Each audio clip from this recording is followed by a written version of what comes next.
So image, that means t of xy, if x not equal to 0 and y not equal to 0, then image of that vector is always not equal to theta, which is 0 0. Okay, because see, when we rotate, length of that vector is always same. Only the 0 vector, only the image of 0 vector under the rotation, the image of 0 vector is theta. So clearly kernel of t is singleton theta. Okay, and range of t is equal to r2, and range of t is equal to r2. Okay, let's see one other example. Here t from r2 to r2 with the linear operator given by the formula that t of xy is equal to 2x minus y minus 8x plus 4y. Which of the following vectors are in kernel of t? That we want to check. There are 3 vectors of R2 and we want to check the which of the following vectors are in kernel of t, and the second one is which of the following vectors are in range of t. There are 2 vectors, 1 minus 4 and 5 0. So first one we check that from this 3 vector 5 10 3 2 and 1 1, which of the 3 vectors from this 3 vector kernel of t.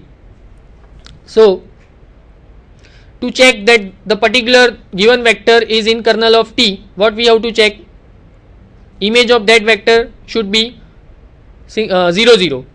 Okay, if image of that vector is not equal to 0 0 here, then this vector is not in kernel of t, because by the definition of kernel of t. So let's take solution. See, what is the solution? T of 5 10, instead of x and y we have to put 5 and 10. Okay, so you can see the txy is equal to 2x minus y minus 8x plus 4y. Instead of x and y there you have to put 5 and 10, so that is equal to 0 0. So clearly 5 10 is in kernel of t, because image of 5 10 is theta, 0 vector. Now t of 3 2, t of 3 2 is 4 minus 16, that is not 0 0. So 3 and 2, 3 2 is not in kernel of t, and 1 1, t of 1 1 is 1 minus 4, that is also not 0 0. So 1 1 is also not in kernel of t. So only the 5 10 from this 3 vector, only the image of 5 10 is a 0 0. So 5 10 is in kernel of t.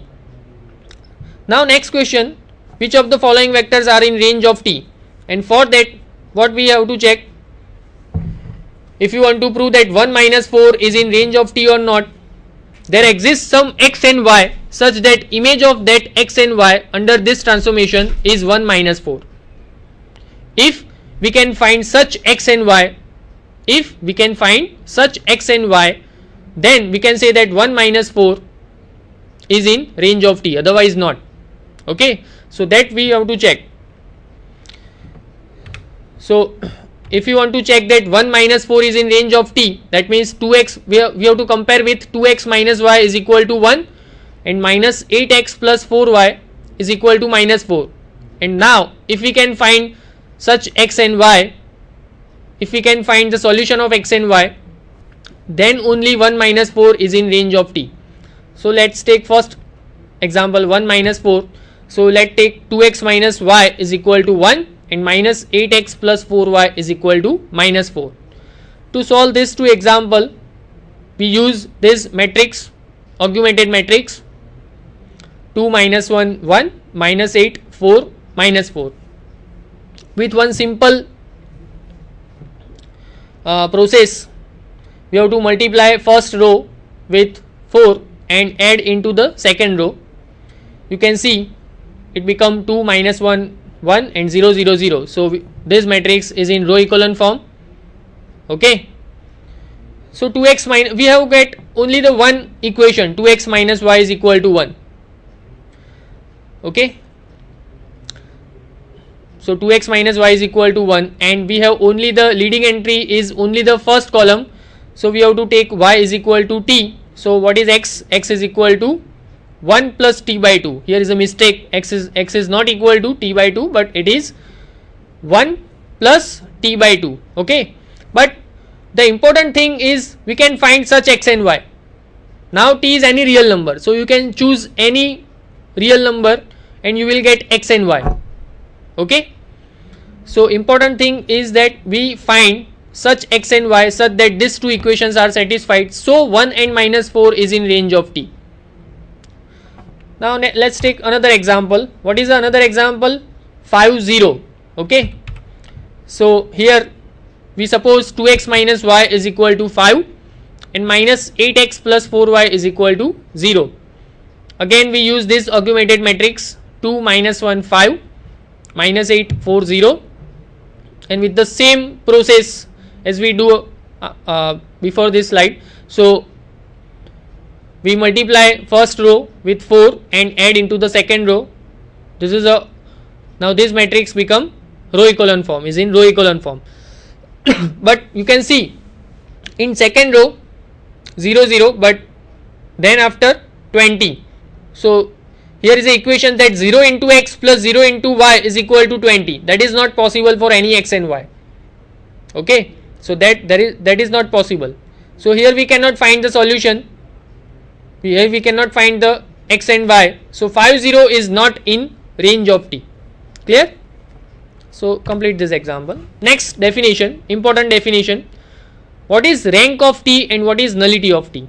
Rank of t and nullity of t. Now we already know the definition of kernel of t and range of t, and we know that what is dimension. Okay, so nullity of t is dimension of kernel of t, and rank of t is actually the dimension of range of t. Okay, so here is the definition. If t transformation t from V to W is a linear transformation, then the dimension of range of t is called the rank of t, and it is denoted by with this notation, rank of t. You can see on the screen. And the dimension of kernel is called the nullity of t, is denoted by with this notation, nullity of t. Now here is an important theorem.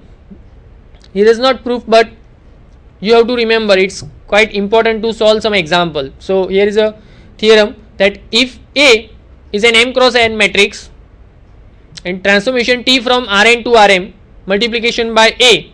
Okay, so A is actually the standard matrix for this linear transformation t, which is from Rn to Rm, that you know. So in that case, nullity of t, if you want to find the nullity of transformation, you have to find nullity of that standard matrix. That says this theorem. If you want to find rank of t, we have to find rank of that standard matrix. Okay, so just remember this theorem. If A is an m cross n matrix and transformation t from Rn to Rm multiplication by A, then nullity of t is nothing but nullity of that standard matrix, which is multiplication by which is a standard matrix of the given transformation, and rank of t is nothing but the rank of the matrix, that standard matrix. Okay, here is the most important statement, dimension theorem for linear transformation. If t from V to W is a linear transformation, then an n dimensional vector space V to a vector space W, then rank of t plus nullity of t is equal to n, where n is actually the dimension of domain. So rank of t plus nullity of t is equal to the dimension of domain. Okay, and we can use this theorem if we know the rank, if we know the dimension of domain. So then in that case you can find the nullity. If you know the nullity, if you know the dimension of domain, then you can find rank. Okay, so it's very important, dimension theorem for linear transformation. We will use this statement. Okay, so just remember it. Here is the example. Let transformation t from R4 to R3 with a linear transformation given by the formula t of x1, x2, x3, x4 is equal to 4x1 plus x2 minus 2x3 minus 3x4, 2x1 plus x2 plus x3 minus 4x4, and 6x1 minus 9x3 plus 9x4. We have to find basis and dimension of kernel of T and range of T. So actually we have to find four things. Okay, nullity of transformation, rank of transformation, basis of kernel of T, and basis of range of T. That four things that we have to find here, and also verify the dimension theorem. Okay, so let's start with the solution. Here is a transformation that you can see on the screen. Okay, so what is a standard matrix? What is the first row of the standard matrix? From this transformation you can understand that first row of standard matrix is 4 1 minus 2 minus 3. Second row of standard matrix is 2 1 1 minus 4, and the third row of the standard matrix is 6 0 minus 9 and 9. Okay, so here is a standard matrix that you can see, right? And you have to also know that kernel of T is actually the null space of that standard matrix, and range of T is actually the column space of that standard matrix. So here is a standard matrix. First of all, we have to convert this standard matrix into row echelon form. Okay, into row echelon form. So here we do some process to become a row echelon form. To become a row echelon form, the leading entry of the first row is 2, and we have to make below that leading entry should be 0. Okay, so we multiply first row with minus 2 and add into second row. So you can see that element 4 become 0. So first row become 2 1 1 minus 4, second row become 0 minus 1 minus 4 5, and to become third element of the first column become 0, we have to multiply first row with minus 3 and add into third row. So that row becomes 0 minus 3 minus 12 and 21. Okay, so again the first leading entry is 2, and below that leading entry we make 0. Now see the second row.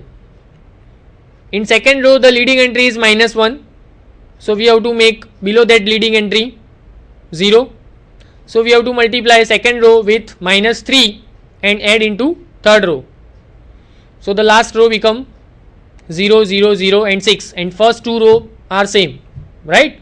First two row are same, but the last row become 0 0 0 6. Now this matrix is in row echelon form. Okay, so that you know that what is the condition of to become a row echelon form. So here this matrix is in row echelon form. Now you can see that all of three rows are non-zero row. All of three rows are non-zero row. So rank of that matrix is equal to 3. But what is rank of that matrix is nothing but the rank of transformation.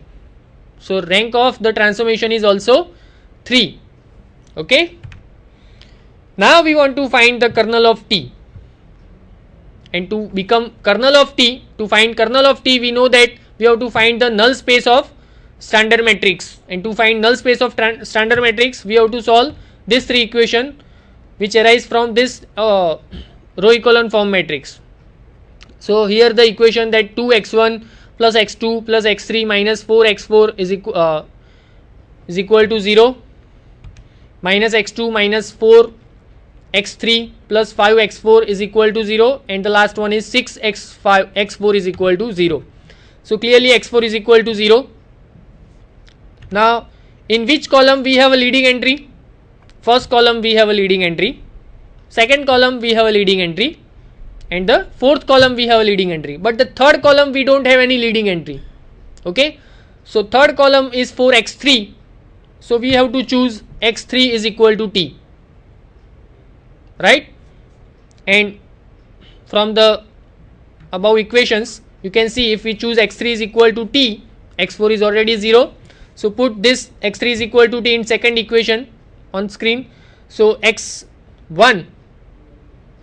is equal to minus 4T, x2 become minus 4T, and x1 is equal to 3t by 2, that you can solve easily with some numerical solution. Okay, so x1 is 3t by 2, x2 is minus 4t, x3 is t, and x4 is equal to 0. So we can write with set theoretically kernel of t is equal to, which is null space of this standard matrix, that is equal to t into 3 by 2 minus 4 1 0, where t belongs to R. Okay, and nullity of t is equal to 1. Why nullity of t is equal to 1? Because you can see in kernel of t there is only one vector of R4. Okay, so nullity of t is equal to 1. You can also find nullity of t from this, rank of t is equal to 3 and dimension of the domain is 4. Okay, and we know the dimension theorem. So rank is 3, dimension of domain is 4, and we know that rank plus nullity is equal to 4. So nullity is 1. Okay, now rank of t, again now we want to find basis for the range of t. And what is basis for the range of t? What is range of t? As actually range of t is nothing but the column space of a standard matrix, and to find column space of standard matrix we have to choose the column vectors from A such that in row echelon form, in row echelon form of this standard matrix have a leading entry.